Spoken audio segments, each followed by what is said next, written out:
Terima kasih pimpinan rapat dan anggota Komisi 3 DPR RI yang saya hormati. Sebelum saya masuk ke hal yang teknis dalam arti menanggapi atau memberikan respon secara detail sesuai dengan pertanyaan Bapak dan Ibu anggota, izinkan saya menyampaikan hal yang sifatnya umum. Yang pertama, dalam pandangan saya bahwa semua lembaga negara yang dibentuk berdasarkan Undang-Undang Dasar Negara Republik Indonesia tahun 1945 dan juga tugas dan wewenangnya memiliki posisi yang sama, setara. Oleh karena itu, tidak ada satu lembaga negara pun yang mengecilkan atau mengesampingkan peran dari lembaga negara yang lainnya. Ini penting. Kenapa saya harus menyampaikan hal ini? Agar jangan sampai apa yang disampaikan pembagian kekuasaan Montesquieu ya, kemudian dibaca untuk saling menyalahkan antara lembaga negara. Tetapi justru saling membagi peran dan saling menyempurnakan. Nah, ini dalam pikiran saya mengenai keberadaan dari lembaga-lembaga negara yang diatur dalam Undang-Undang Dasar Negara Republik Indonesia tahun 1945.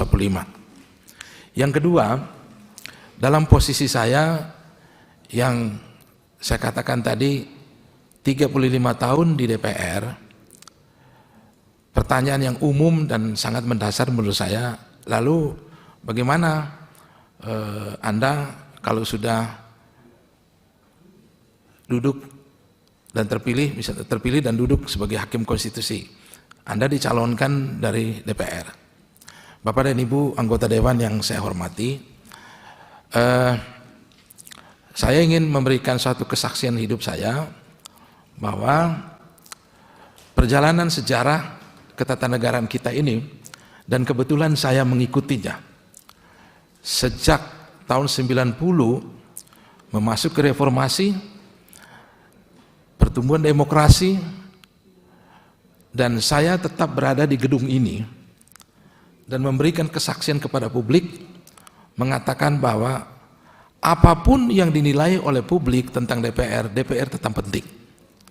DPR tidak bisa disepelekan. Dalam menandatangani Memorandum of Understanding dengan berbagai lembaga perguruan tinggi, ada sekitar 90 perguruan tinggi yang bekerja sama dengan badan keahlian. Saya selalu mengatakan, apapun penilaian publik terhadap DPR tetap penting, dan DPR tetap menjadi lembaga yang mengaktualisasi dan mengartikulasi kepentingan masyarakat. Oleh karena itu, DPR tidak bisa lalu kemudian degradasi hanya level urusan kepentingan politik, tetapi DPR adalah lembaga yang melahirkan kebijakan-kebijakan negara yang sangat strategis. Oleh karena itu, maka saya tentunya Bapak dan Ibu sekalian, sampai kapanpun tetap respect terhadap apa yang dikerjakan selama di DPR ini.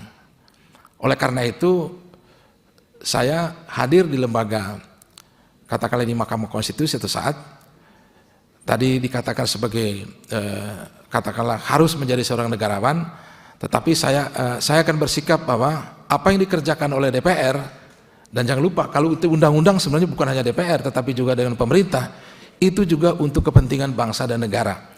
Jadi sebenarnya kualitas dari undang-undang itu sebenarnya sesuai dengan mekanisme di DPR itu harus kita lihat sebagai hal yang positif dan tidak untuk dicurigai lebih dahulu. Sesudah itu baru dilihat secara konstitusional. Nah, itu dua hal yang barangkali secara umum saya katakan bahwa saya tetap menilai apa yang dilakukan oleh DPR juga untuk kepentingan bangsa dan negara yang tidak bisa didegradasi hanya seolah-olah untuk kepentingan partai saja di sini. Tetapi saya menjadi saksi hidup bahwa semua yang dikerjakan oleh anggota dewan selama ini adalah untuk kepentingan rakyat dan bangsa, untuk kemajuan bangsa, dan sebagai bentuk dari simbol negara demokrasi dan sekaligus implementasi dari negara demokrasi. Selanjutnya terkait dengan beberapa catatan, sekali lagi saya juga merespons atau menangkap apa yang disampaikan oleh Bapak dan Ibu, terutama anggota Dewan yang telah menyampaikan pemikirannya. Itu adalah menjadi bekal bagi saya apabila saya terpilih, walaupun tidak dalam memberikan masukan tetapi dalam bentuk pertanyaan, tetapi sebenarnya pertanyaan itu adalah masukan. Jadi oleh karena itu nanti akan saya uraikan satu persatu, dan pertama adalah yang berkaitan dengan apa yang disampaikan oleh Pak yang saya hormati Profesor atau Doktor Pak doa saya Pak Sudesson Tandra.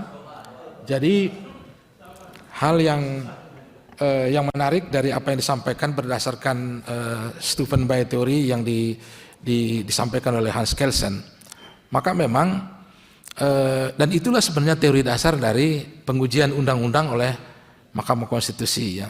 Jadi ada yang disebut Grundnorm, lalu kemudian ada yang sebagai undang-undang yang sifatnya norma yang ada sanksi, dan kemudian norma dan sanksinya. Mungkin saya mencoba menjelaskan dari perspektif yang lain, Pak Doktor, ya. Kalau kita menulis disertasi, kan ada yang disebut dengan grand teorinya. Ini bahasa lain sebenarnya. Ada grand teori, teori besar, teori keadilan, teori menjadi cita-cita kita. Nah, itulah yang ada dalam konstitusi kita.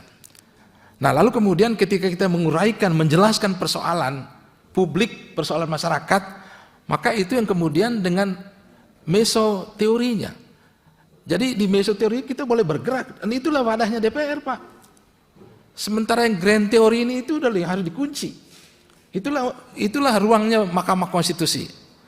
Tetapi teori-teori, bahkan sampai teori terapannya, applied teori, di situ sebenarnya itu ruangnya open legal policy yang Bapak sampaikan. Jadi untuk mencapai keadilan itu kan bisa banyak pilihan, dan itu ruang pilihan itu ada di DPR. Ya, ruang pilihan itu ada di DPR. Tinggal nanti Mahkamah Konstitusi menilai apakah pilihan-pilihan ini itu sesuai dengan apa yang disebut grand theory atau apa yang disebut dengan Grundnorm seperti itu. Jadi teori tentang hierarki peraturan perundang-undangan, menurut saya secara operasional itulah peran yang dilakukan oleh Mahkamah Konstitusi pada level grand theory, dan yang kedua pada level yang pilihan-pilihan kebijakan, itu adalah ruang open legal policy yang juga memang itu adalah menjadi kewenangan dari DPR dan Presiden. Jadi beberapa kali misalnya terutama undang-undang bidang politik itu kan pilihan-pilihan banyak, silakan dipilih oleh DPR, dan itu kalau menurut saya sepanjang itu semuanya masih satu arah atau bersumber dari Grundnorm itu, maka pilihan-pilihan itu dibolehkan. Dan kalau terjadi pemisahan tidak dapat juga misalnya Mahkamah Konstitusi dari pilihan-pilihan itu seolah-olah yang benar itu hanya satu. Itu sikap saya, Pak. Jadi ada grand teori yang itu yang menjadi pegangan dari Mahkamah Konstitusi, tetapi pada middle range dan applied teori itu adalah ruang bagi DPR dan Presiden. Dan sepanjang pilihan-pilihan itu masih searah dengan konstitusi, itu konstitusional, Pak. Kira-kira itu yang bisa saya sedikit gambaran pikiran saya terkait dengan persoalan yang disampaikan oleh yang terhormat Pak Dr. Sudesson. Jelajahi cara baru mendapatkan informasi. Download Metro TV Extend sekarang.